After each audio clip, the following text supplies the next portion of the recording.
నమస్తే రమగారు. నమస్తే జయ. రమగారు, పూర్వజన్మ హ్మ్. మంచి చెడు ఈ జన్మకి మనకి అవి క్యారీ ఫార్వర్డ్ అవుతాయని చాలాసార్లు మనం మాట్లాడుకున్నాం. అయితే చెడు జరిగినప్పుడు ఎక్కువగా అనుకుంటూ ఉంటాం, ఏ జన్మలోనో ఏదో పాపం చేసుకున్నాం, ఏదో జరిగింది, దానివల్ల ఈ జన్మలో అనుభవిస్తున్నారు, అనుభవిస్తాము అని. అదే మంచికి అంత తొందరగా అనుకోలేకపోతాం రమగారు. అది పూర్వజన్మ నుంచి వచ్చింది అనుకోలేము.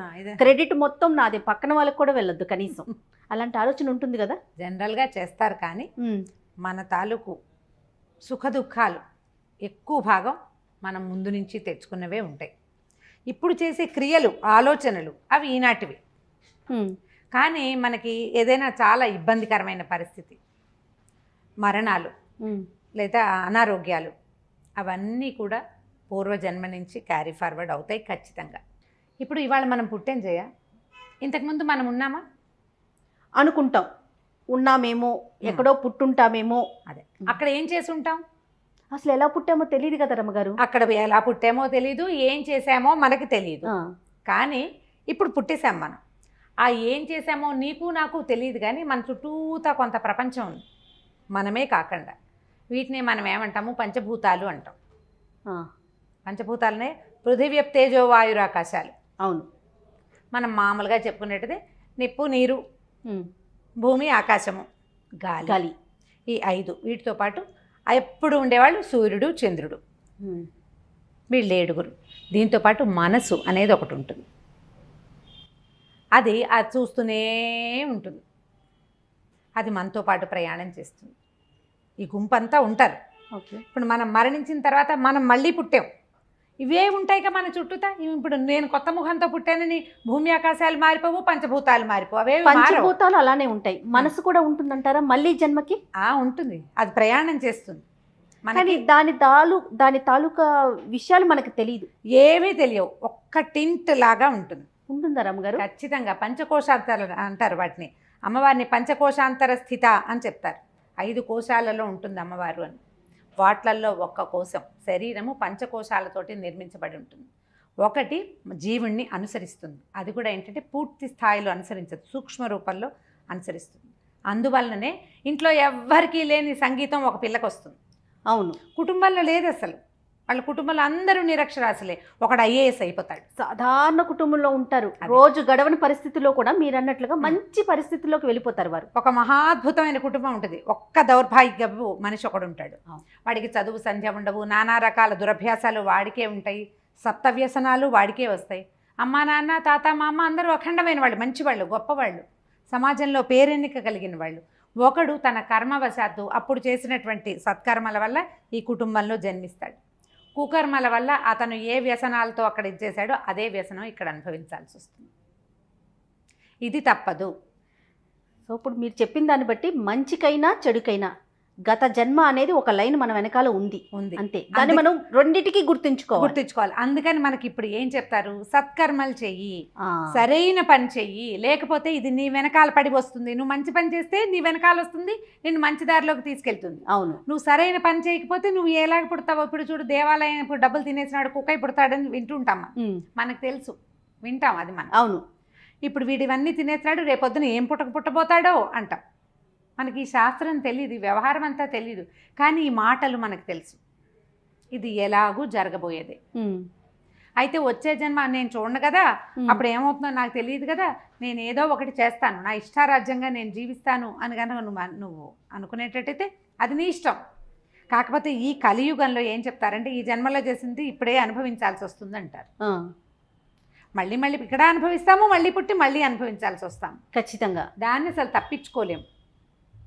కథా చరిత్సాగరంలో చాలా కథలు చెప్పుకుంటూ ఉంటాం. అవునండి. అయితే ఇప్పుడు ఇది ఇంత టఫ్ సబ్జెక్టు, ఎన్నిసార్లు మాట్లాడినా మళ్ళీ కొత్తగానే ఉంటుంది, బోలెడన్ని అనుమానాలు వస్తాయి మనకి.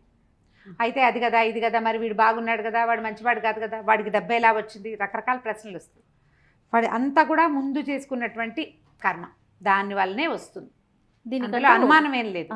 ఈ కథలు భలే చిత్రంగా ఉంటాయి. ప్రాక్తన కర్మ అని చెప్తాడు, ముందు చేసుకున్నటువంటి కర్మానుభవం తర్వాత ఎట్లా ఫాలో అవుతుంది అని. అజరుడని ఒక వైద్యుడి కథ ఆసక్తికరంగా ఉంటుంది. ఒక ఊర్లో, శ్రీనగరం అనే ఊళ్ళో, ఒక విలాసపురం అని ఒక పెద్ద మహారాజ్యం ఉందట. ఈ శ్రీనగరం అనే దేశంలో విలాసపురం అని మహారాజ్యం. ఈ విలాసపురానికి ఒక రాజుగారు ఉండేవారు. ఆయనకి కమలప్రభని చాలా సౌందర్యవతి అయిన భార్య ఉండేదట. చాలా సంతోషంగా ఉండేవాడు. కొంచెం 45-47 ఇయర్స్ వచ్చేసరికల్లా ఆయనకి కొంచెం వృద్ధాప్యపు సూచనలు కనపడేవి మొహం మీద. జుట్టు కొంచెం తెల్లబడింది, ముంగురులు తెల్లబడతాయి. చాలామందికి ముందు జుట్టు తెల్లబడుతుంది కదా. ఆయన అద్దం చూసుకున్నప్పుడల్లా ఆయనకి బెంగొచ్చేది. ఏమిటి ఇలా ముసలాండి అయిపోతున్నాను నేను? ఈ ముసలి మొహంతో భార్యను సమీపించడానికి సిగ్గుగా ఉండేది ఆయనకి. భార్యాభర్త ఓ ఇంట్లో ఉండరు రాజులు. ఆవిడ అంతఃపురం వేరు, వేరు, ఈయన అతనిది భవనం వేరు. ఈయన 2 రోజులకి, రోజు విడిచి రోజు 3 రోజులకు ఒకసారి ఆవిడ దగ్గరికి వెళ్తూ ఉండేవారు. అలాగే జరిగేవి అప్పట్లో. ఈ వ్యవహారంలో ఆ భార్యను చూడడానికి ఆయనకి సిగ్గుగా ఉండేది.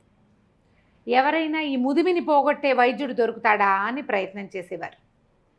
ప్రయత్నం చేసే మంత్రులంతా, ముదిమి వయసుతోటి వస్తుంది, ఇవాళ మీరు పెద్దవాళ్ళైతే మీకంటే 10 ఏళ్ళు చిన్నదైన రాణిగారు ముసిలిది అవ్వదు, ఆవిడే అవుతుంది అంతే కదా. సహజంగానే. అయినా కూడా ఈయనకి కొంచెం దిగులుగా ఉండేది, ఎప్పుడు అద్దం చూసుకుంటూ ఉండేవాడు. అయితే ఏమైందంటే రాజుగారికి ఇలాంటి ఉద్దేశాలు ఉన్నాయని తెలుసుకుని అజరుడు అనేటువంటి ఒక డాక్టర్, ఒక వైద్యుడు, భిషగ్వరుడు అని రాస్తారు, ఆయన ఏమన్నాడంటే మీ ముదివిని పోగొట్టేస్తాను నేను అన్నాడు. అనేసరికల్లా ఆయన చాలా ఉత్సాహం వచ్చింది. ఏం చేయమంటావు చెప్పు, ఏం కావాలి, దీనికి పులిపాలు కావాలా, సింహం పాలు కావాలా, ఏనుగు దంతం కావాలా అన్నీ అడిగాడు. ఆయన అన్నాడు ఏం అక్కర్లేదు, మీరు ఒక 6 నెలలు భూగృహంలో ఉండాలి ఏకాంతంగా, నేను ఒక్కడే చూస్తాను మిమ్మల్ని, నేనే మీకు వైద్యం చేస్తానన్నాడు. అవన్నీ ఎక్కడ కుదురుతాయి అలా రాజు ఒప్పుకున్నాడు. ఎగిరి గంతేసి ఒప్పుకున్నాడు.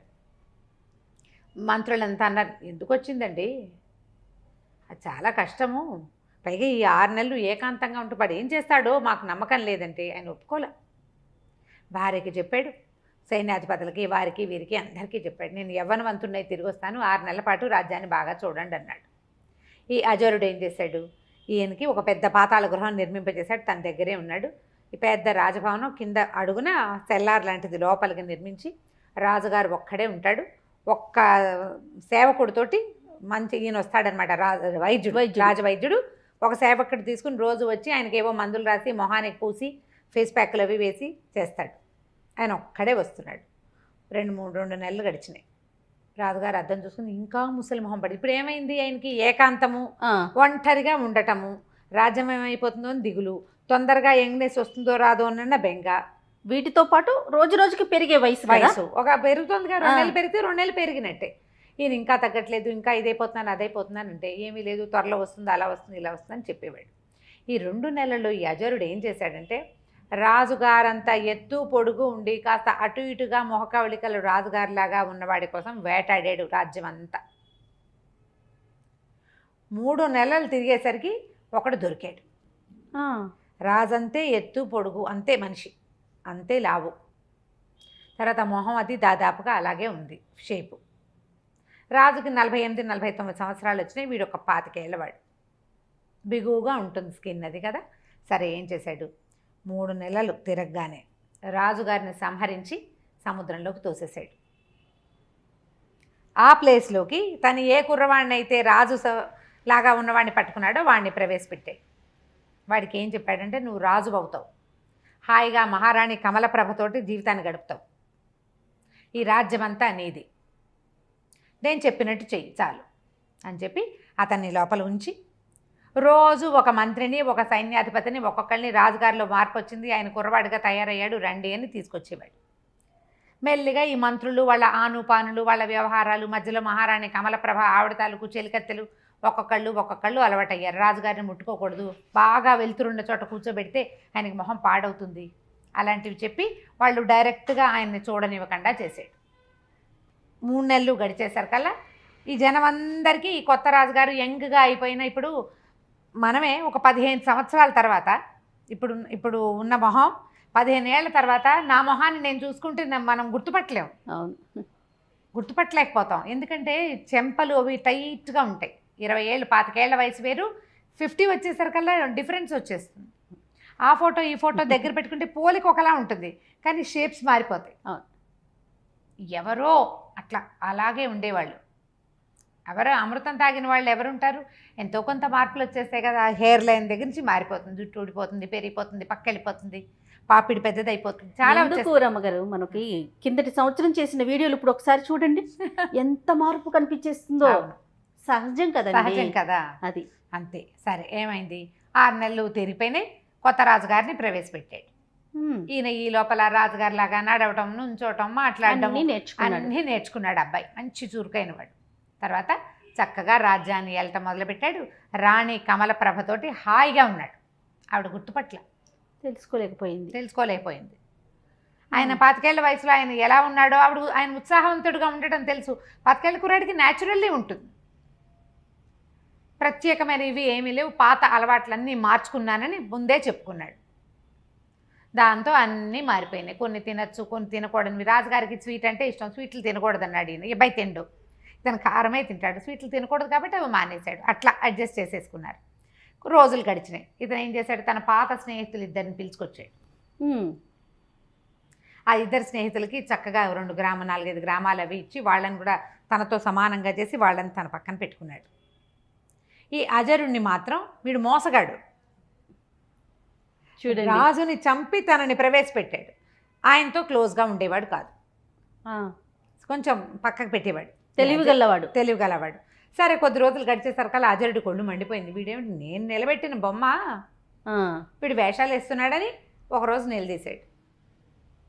ఏంటి నువ్వు వేషాలు వేస్తున్నావు అన్నాడు. అనేసరికల్లా ఈయనేమన్నాడు, నువ్వు ఇచ్చిన జీవితమే ఇది, నిజం అయినంత మాత్రాన ఏది ఇప్పుడు నువ్వు బయట పెట్టవు.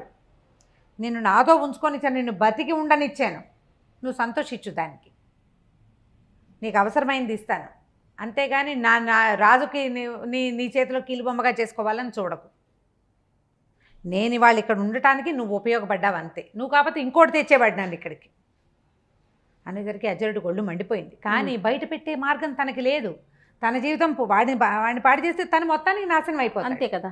అందుకని అక్కడక్కడే తిరుగుతూ ఉండేవాడు. ఒకనాడు ఈ రాజు, అతని తాలూకు 2 స్నేహితులు, 2-3 మంత్రులు ఈ అజరుణ్ణి కూడా తీసుకుని ఒక చోట షికారుకి వెళ్ళారు.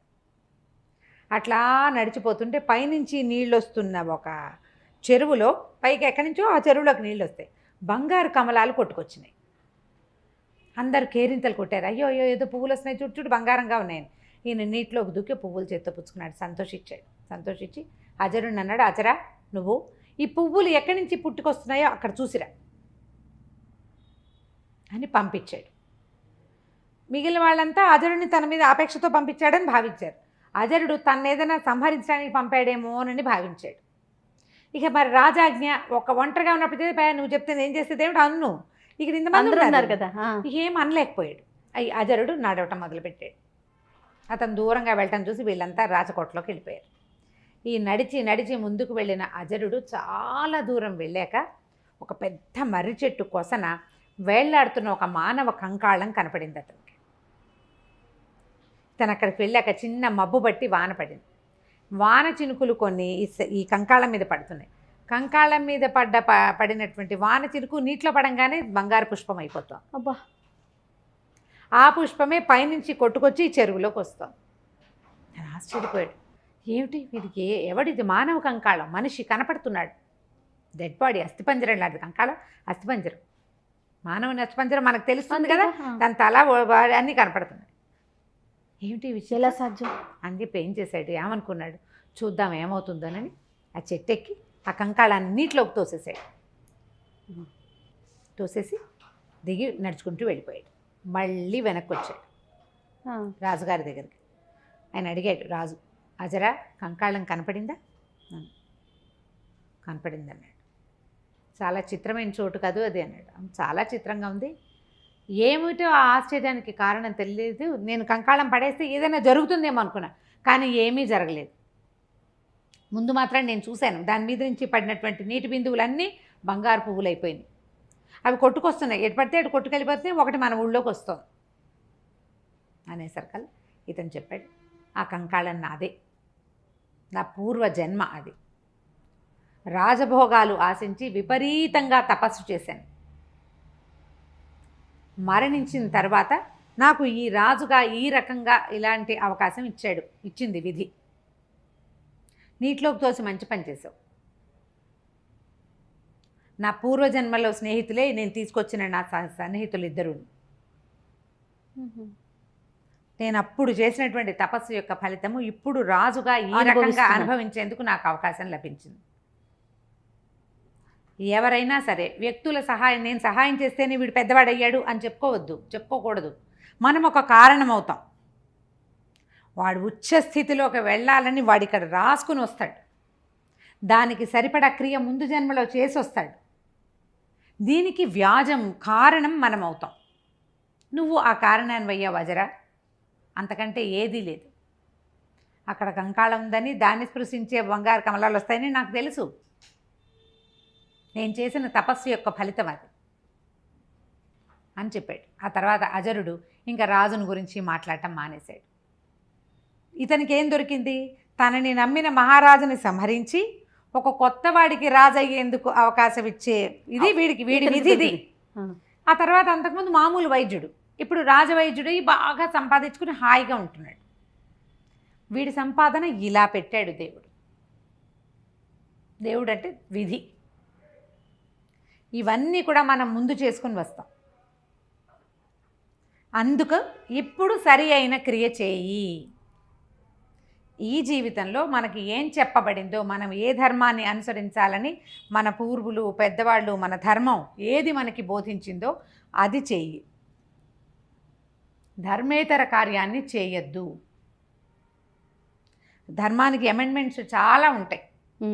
ఆ అమెండ్మెంట్ తెలుసుకో. నువ్వు ఇది చేయలేకపోతే దానికి తగింది చెయ్యి. అబద్ధం చెప్పద్దు. నువ్వు అబద్ధమే చెప్పాల్సి వస్తుంది. అప్పుడు మౌనంగా ఉండు. అదేదో పూజ చేయాలి, రోజు నిత్యము ఆరాధన చేయాలి. నువ్వు చేయలేవు. పొద్దున్న లేచి సూర్యుడికి దండం పెట్టు. ప్రతిరోజు చిన్న మార్పులు చేసుకోమంటున్నారు, అంతేనండి? అంతే. ధర్మాచరణ ముఖ్యము. నువ్వు సరి అయిన క్రియ చేస్తే నీ తర్వాత జీవితం కూడా సరి అయినదిగా పరిణమించేందుకు అవకాశం ఉంది. నేను కథ చెప్పాను, కానీ మనకి వేమన పద్యాలతో సహా ప్రతిదీ ఇదే చెప్తుంది. అంతే.